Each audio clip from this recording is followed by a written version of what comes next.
경제적 자유라는 건 이게 좀 어떻게 될지 모르겠지만 여러분들이 생각하는 경제적 자유를 하려면 청년이 한 80억 정도 다 있으면 딱 나를 대상에서 80억 정도 있어요. 근데 그런 순수 80억을 만들려면 투자금이 없는 시장에서 쌓아가기 굉장히 힘들어요. 저는 우리가 이루어야 되는 자유가 세 가지가 있다고 생각을 해요.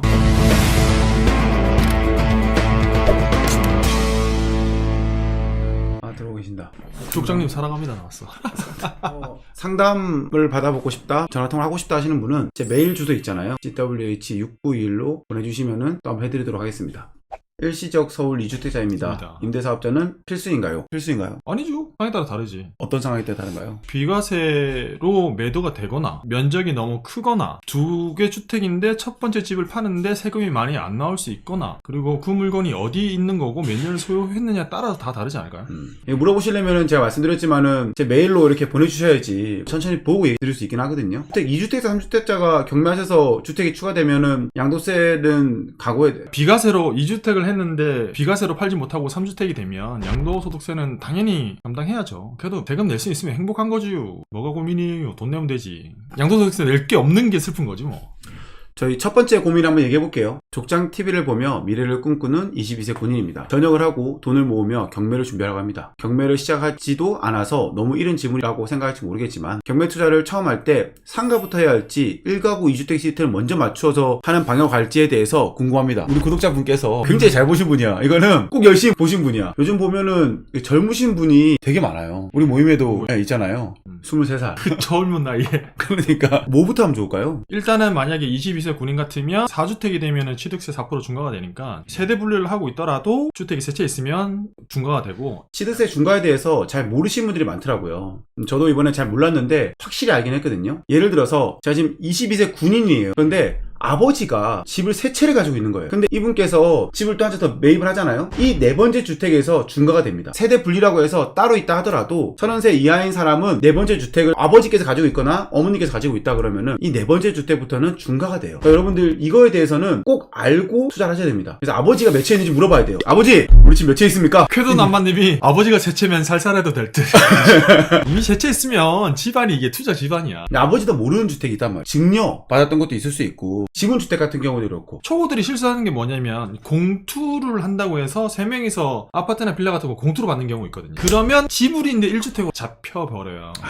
그런 거 조심해야지. 그렇지. 3명에서 지분을 투자했다 하더라도 이 전부 다 주택을 한 채씩 갖고 있는 거예요, 여러분들. 그럼 이제 우리가 주택부터 할 것이냐 상가부터 할 것이냐 물어보시는 건데 제가 만약에 이때 돌아간다 그러면은 상가를 바로 가지 않고 1가구 2주택 세팅을 먼저 할 것 같긴 한데. 족장이면 근데 주택 먼저 했었나? 아파트 하나하고 상가 같이. 아 그치. 떡잎이 컸어. 아파트 낙찰 받고 바로 치아 해주면서 단란주점 놀아본 사람이 잘 알아. 저는 그때 왜 그렇게 했냐면은 1가구 2주택 시스템 몰랐어요. 제가 이번에 아파트를 낙찰받은 게 있어요. 그래서 총 취득가가 9억 2천이거든요. 선순위 근저당 2억에 전세 7억으로 들어왔어요. 그래서 이게 거의 나의 돈이 묶이지 않고 가져갈 수 있었거든요. 그래서 경매를 한다 그러면은 이러한 부분을 많이 이용하면 좋아요. 이 아파트 같은 경우에는 지금 당장 팔아도 이번에 11억 5천 사겠다는 사람인데 안 판다고 했어. 그쵸. 1년 뒤 2년 뒤에 일반 가설을 팔면은 수익이 훨씬 크기 때문에 매각 안 했거든요. 그러니까 만약에 이렇게 젊으신 분이고 기동력이 있다 그러면은 경매로 좀 저렴하게 받아서 아파트 세팅 하나 하고 상가를 하다가 주택하고 그 다음에 또 하나 팔고 그래서 차익 나서 하면 좋을 것 같아요. 저는 말씀드리고 싶은 게 상가 먼저 하느냐 주택 먼저 하느냐에 있어서 물론 상가나 주택이나 투자 맥락이 똑같은데 개인적으로는 주택 투자를 잘 못하는 사람이 상가를 잘하는 걸 저는 본 적이 없어요. 투자 포인트라든지 보는 맥락은 똑같기 때문에 주거용으로 한 바퀴 돌려보고 해도 절대 늦지 않아요. 22세니까 너무 급하게 생각하지 마시고 천천히 하나 사고 하나 하고 하나 사고 하나 하고 이러면은 무조건 빨라요. 22살 때 해봐. 1년에 아파트 하나만 사도 30살 되면은 집이 8채요. 부자지 부자. 네.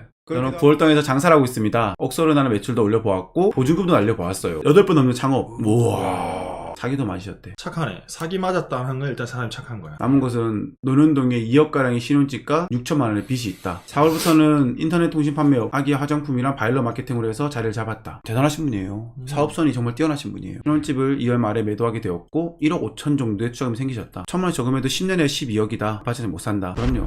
요즘 집값이 너무 올라서.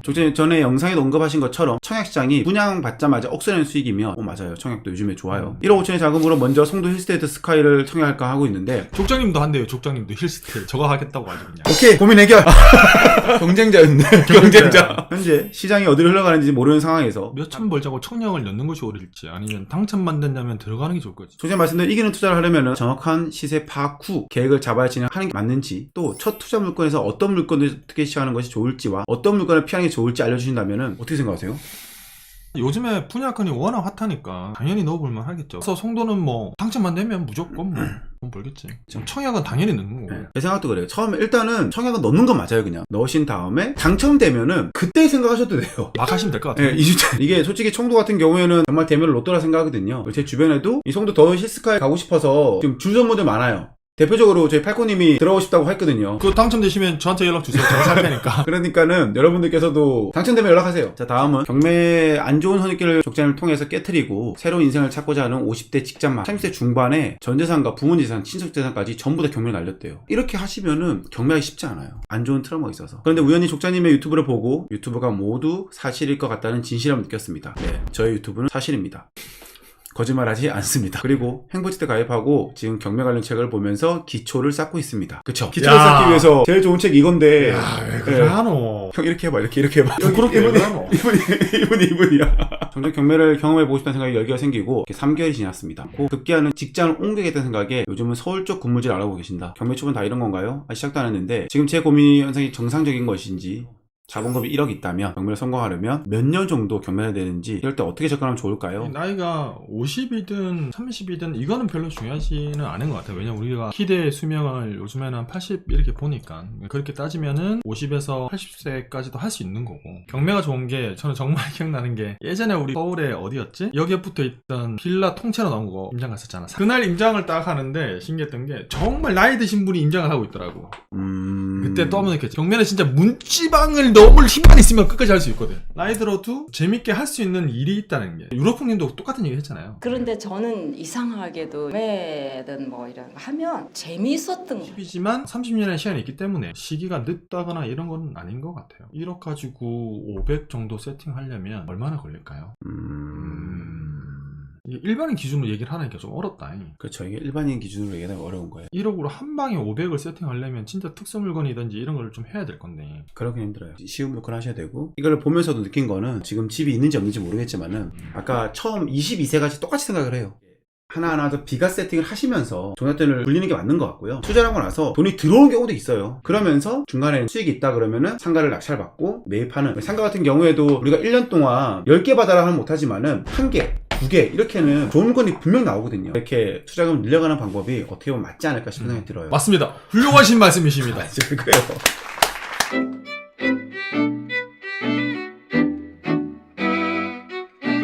인원이 609명이다. 야, 다 가르쳐주지 마. 지워. 한 2줄 지워, 빨리. 다음 질문 볼게요. 다음 질문. 현재 경기도에서 성남에서 소방관으로 근무 중인 청년입니다. 전국에 있는 소방관 여러분 화이팅.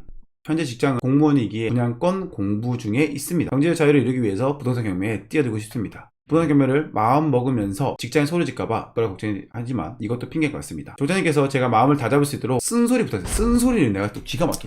야, 진짜. 쌍시라서 시원하게만 날려주자. 요즘 같은 시기에 소방관님한테 쓴소리 하면 안 되는 것 같아요. 어떻게 하면 좋을까요? 거의 비슷한 질문이에요, 보면. 그쵸? 솔직히 나는 잘 모르겠어. 나는 정말 처음에 경매를 할 때 이걸 해서 내가 경제적 자유를 이룰 수 있겠다 이런 생각 해본 적 없었거든. 나 같은 사람이 그게 가능할까? 중간에 포기하더라도 전월세에 쓸 수 있는 지식 정도만 그런 생각이었고, 그리고 나는 또 하고 싶은 얘기가, 경제적 자유라는 거는 이게 좀 어떻게 들릴지 모르겠지만 여러분들이 생각하는 경제적 자유를 하려면 현금이 한 80억 정도 딱 있으면 딱 돼요. 내가 결산해보니까 80억 정도 있어야겠더라고. 근데 그런 순수 80억을 만들려면 투자금이 없는 시점에서 쌓아가기가 굉장히 힘들어요. 저는 우리가 이루어야 되는 자유가 3가지가 있다고 생각을 해요. 첫 번째, 정신적 자유. 두 번째, 생활의 자유. 세 번째가 경제적 자유, 삶의 자유라고 저는 생각을 해요. 첫 번째 정신적 자유는 뭐냐면, 첫 번째 경매 물건을 탁 낙찰받아서 처리를 해보면 이렇게 하면 돈을 벌 수 있겠네 라고 하는 생각을 딱 가지는 순간, 미래에 대한 희망이 보이는 순간 나는 정신적 자유를 얻는다고 생각을 해. 내가 그랬었거든. 앞으로 내가 열심히 해나가면 정말 내가 원하는 걸 가질 수도 있겠구나 라는 그런 생각을 꿈꿀 수 있는 이 정신적 자유. 그리고 두 번째는 그렇게 해서 한 2, 3년 이렇게 쭉 하다 보면은 평소에 내가 사지 못했던 물건 살 수 있는 상태가 딱 오거든요. 그때가 생활의 자유예요. 아무 생각 없이 백화점 가서도 물건을 바로바로 살 수 있을 있을 때 경매를 정말 열심히 하시면 제가 볼 때 한 3년 정도 기점에서 딱 오는 것 같아요. 그 다음 여러분들이 흔히 얘기하는 경제적 자유, 삶의 자유를 이루기 위해서는 조금 더 긴 시간이 필요합니다. 왜냐하면 1억 또는 5천만 원 작은 돈에서 구르는 눈덩이처럼 계속 굴러가야 되기 때문에 그거는 어쨌든 시간이 필요하거든요. 그래서 제가 이 말씀을 왜 드리냐면 처음부터 경제적 자유만을 바라보고 가기보다는 정신적 자유라든지 생활의 자유만 탁 얻어줘도 엄청 행복한 것 같아요. 너무 쓸데없는 말이 길었나? 아니요, 형은 이렇게 보면 안 될 것 같아요. 말이 너무 안 나? 너무 철학적이야. 잠잘 뻔했어. 피곤해. 나 혼자 하다가 알 테니까 자. 마음을 다잡는 쓴소리 한번 해달라고 그러는데 뭐 이렇게 철학적인 게 나오고 서방관님한테 너무 힘드니까 고민이 이거다. 쓴소리 해달래요. 그냥 이렇게 내가. 그건 답은 네가 해주라고. 진짜. 근데 여기 이제 보면요. 영어책이네요. 잠이 잘 와요. 현장 활동이나 팀원에게 지장이 있을까봐 걱정입니다 하시는데 이 마음만으로 대단하신 거예요. 이런 마음 가지는 것 자체가 되게 고마운 거거든요. 공무원이라는 직업이 빠른 시간 안에 큰 돈은 벌 수 없지만 공무원의 장점이 있어요. 월급이 많진 않지만은 대출이 잘 나옵니다. 그렇지 않아요? 아니, 내가 갑자기 공무원 하니까 뭔가 생각이 나서. 공무원의 장단점 알지? 뭐예요? 공무원의 장점, 내가 안 잘린다. 단점, 잘린다. 자, 왜 그래?